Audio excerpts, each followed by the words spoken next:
Now students, let's start with another theory part. The question is, write down the causes of electrical resistance and factors affecting resistance. Define resistivity, give its unit and dimensions. तो यहाँ पर हमें define करना है electrical resistance क्या होता है, उसको कौन कौन से अफेक्ट करने वाले फैक्टर्स होते हैं. डिफाइन रेजिस्टिविटी, रेजिस्टिविटी क्या होती है. Give its unit and dimension, resistivity की यूनिट एंड डायमेंशन बताइए. So now the first part of the question is write down the causes of electric resistance. तो इलेक्ट्रिक रेजिस्टेंस क्या होता है, तो हम पहले समझ लेते हैं इलेक्ट्रिक रेजिस्टेंस क्या होता है. हम ये जानते हैं कि जो करंट फ्लो होता है, इलेक्ट्रिसिटी फ्लो होता है, वो mainly dependent on free electrons होता है किसी भी कंडक्टर में. तो उसमें जो फ्री इलेक्ट्रॉन्स होते हैं वो पर यूनिट टाइम जितना फ्लो करते हैं, that is known as current. अब रेजिस्टेंस क्या होता है, तो करंट के फ्लो होने में जो भी प्रतिरोध आता है, रुकावट आती है, that is known as electrical resistance. अब काउजेज ऑफ इलेक्ट्रिक रेजिस्टेंस क्या होते हैं. Electric resistance is the opposition of charge carriers because in a conductor free electrons move randomly in different directions colliding themselves and with positive ions result and opposition in flow of charge carriers. जब भी free electron किसी भी conductor में move करते हैं तो वो अपने आप से और जो फ्री इलेक्ट्रॉन्स होते हैं उनसे और पॉजिटिव आयंस से टकराते हैं, और टकराने के बाद क्या होता है, उनके फ्लो में कुछ कमी आ जाती है, और ये जो ऑब्स्ट्रक्शंस होता है ये रिजल्ट आता है किसमें, इलेक्ट्रिक रेजिस्टेंस में, और इसे ही हम कहते हैं electric resistance. Now factors affecting the resistance. Length. The first factor affecting the resistance is length at constant temperature. Student ये ध्यान रखिएगा, at constant temperature length is directly proportional to the resistance. यानी कि रेजिस्टेंस लेंथ के directly proportional होता है. जैसे जैसे हम कंडक्टर की लेंथ बढ़ाते जाएंगे उसका रेजिस्टेंस बढ़ता जाएगा. The resistance of a conductor is directly proportional to the length L. R is directly proportional to the L. जब हम R वर्सेस L ग्राफ बनाएंगे तो एक स्ट्रेट लाइन आएगा. R resistance, L length of the conductor, directly proportional है, हमारा graph एक straight line आएगा. This is the second factor affecting the resistance at constant temperature is area of cross section of the conductor. The resistance R is inversely proportional to the area of cross section of the conductor. R is inversely proportional to A. If conductor is a wire of radius small r, then resistance is proportional to 1 upon pi r square or area of the wire. जैसा कि इसमें दिखाया गया, resistance is inversely proportional to area. Hence, the graph between R versus A कैसा दिखाई देगा graph. ये है रेजिस्टेंस एंड ये है एरिया. तो जैसे जैसे एरिया हमारा इंक्रीज होगा वैसे वैसे आर रेजिस्टेंस हमारा डिक्रीज होगा, इनवर्सली प्रोपोर्शनल.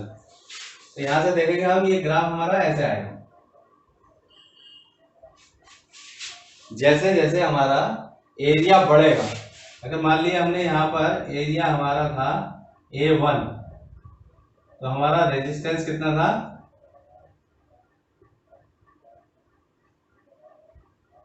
R1. जैसे जैसे हम आगे गए और हमारा एरिया हो गया A2, तो वैसे वैसे हमारा रेजिस्टेंस हो गया R2. तो जैसे जैसे हमारा A बढ़ेगा R2 कम हो जाएगा. ठीक है, और जैसे जैसे एरिया कम होगा रेजिस्टेंस हमारा बढ़ता जाएगा। Now the third factor affecting the resistance at constant temperature is nature of material. As we know that, जैसा हम जानते हैं R is proportional to L and R is inversely proportional to A. By combining these two, R is proportional to L upon A. By removing this proportionality sign, we put a constant and that is rho. So now R is equal to rho L upon A. Now this rho, where rho is proportionality constant and known as resistivity or specific resistance of the material of the conductor. तो हमने पहला देखा, पहला affecting जो हमारा reason था वो क्या था, लेंथ। जैसे जैसे हम कंडक्टर की लेंथ बढ़ाते जाएंगे उसका रेजिस्टेंस बढ़ता जाएगा। दूसरा एरिया ऑफ क्रॉस सेक्शन, जैसे जैसे हम एरिया ऑफ क्रॉस सेक्शन बढ़ाते जाएंगे उसका रेजिस्टेंस कम होता जाएगा, इनवर्सली प्रोपोर्शनल। जब हमने ये दोनों रूल कंबाइन किए, R is proportional to L by A, तो R इक्वल टू, जब हमने ये प्रोपोर्शनलिटी साइन हटा के इक्वल टू में कन्वर्ट करा, there is a constant rho, और ये रो ही हमारा क्या है, रेजिस्टिविटी ऑफ द मटेरियल। तो नेचर ऑफ मटेरियल में क्या आएगा हमारा, resistivity and specific resistance of the material of the conductor. Now the part of the question is define resistivity. Resistivity और specific resistance denoted by rho. As we know that R is equal to rho L upon A। अगर हम L equal to 1 metre रख दें और A is equal to 1 metre square रख दें, then R equal to rho. तो यहां से हम रो की डेफिनेशन निकाल लेंगे रेजिस्टिविटी की। दस रेजिस्टिविटी और specific resistance of a material is defined as the resistance of a conductor of that material which have unit length and unit cross sectional area. किसी भी कंडक्टर की रेजिस्टिविटी उसके रेजिस्टेंस के बराबर हो जाती है अगर उसका 1 मीटर लेंथ का और 1 metre square cross sectional area का टुकड़ा लिया जाए। तो अगर हम L इक्वल टू 1 मीटर लेते हैं और A equal to 1 metre square लेते हैं, तब ये क्या हो जाएगा, 1 metre by 1 metre by 1 metre का एक क्यूब हो जाएगा। तो हम ये भी कह सकते हैं, अगर यूनिट डायमेंशन का हम क्यूब ले लें किसी मटेरियल का, तो उसका जो रेजिस्टेंस होगा वही उसकी रेजिस्टिविटी होगी। Now other part of the question is give its unit of resistivity. As we know the formula that R equal to rho L upon A।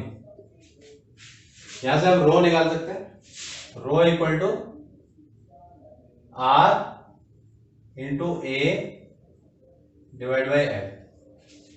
अगर हम इसकी यूनिट निकालेंगे तो क्या आएगा, R की यूनिट होती है ohm, metre square divide by metre. Metre से 1 मीटर कट जाएगा,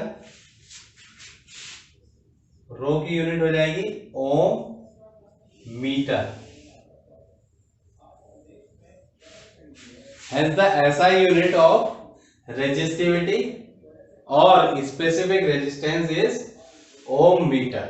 Now another part is give the dimensions of resistivity. As we know that R equal to rho L upon A। यहां से हम रो निकाल लेंगे क्योंकि हमें रो की डायमेंशन चाहिए।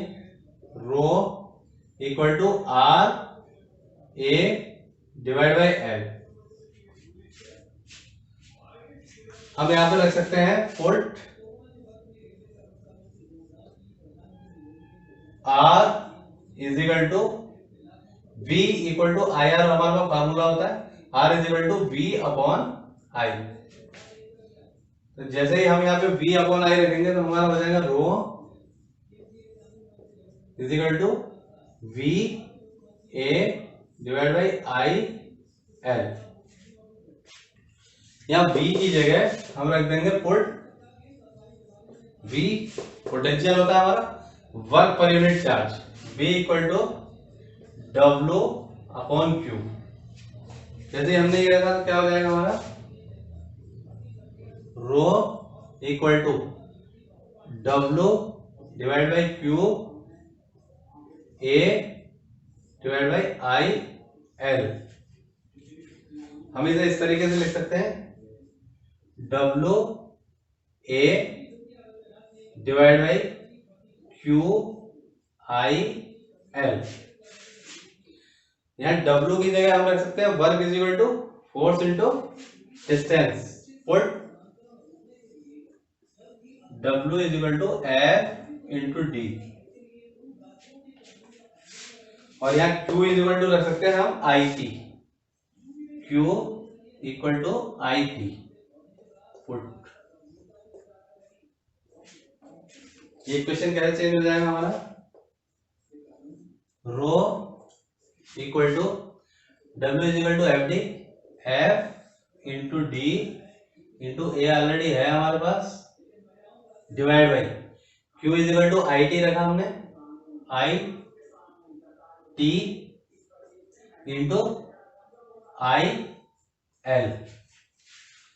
ये हम उधर ले जाएंगे अभी। रो इक्वल टू हमारे पास हैगा FDA डिवाइड बाई ये I से I multiply I square T into L, I square T into L। अब हम यहाँ पे सबकी डायमेंशन रख देंगे।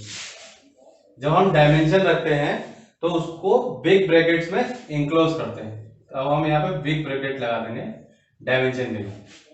F फोर्स की डायमेंशन होती है हमारी mlt minus 2, mass into acceleration mlt minus 2। D क्या जाएगा हमारा, L।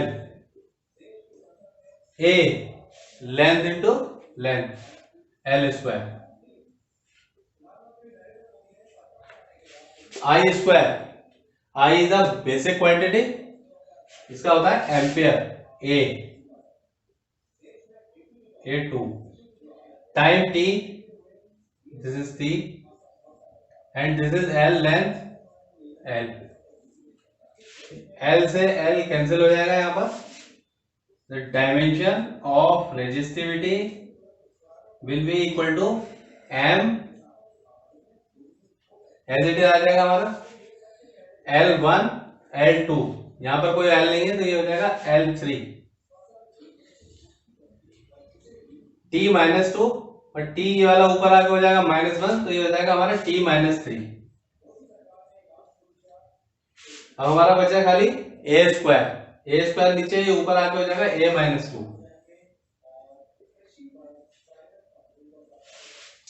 This is the dimension of resistivity ML3 T minus 3 A minus 2।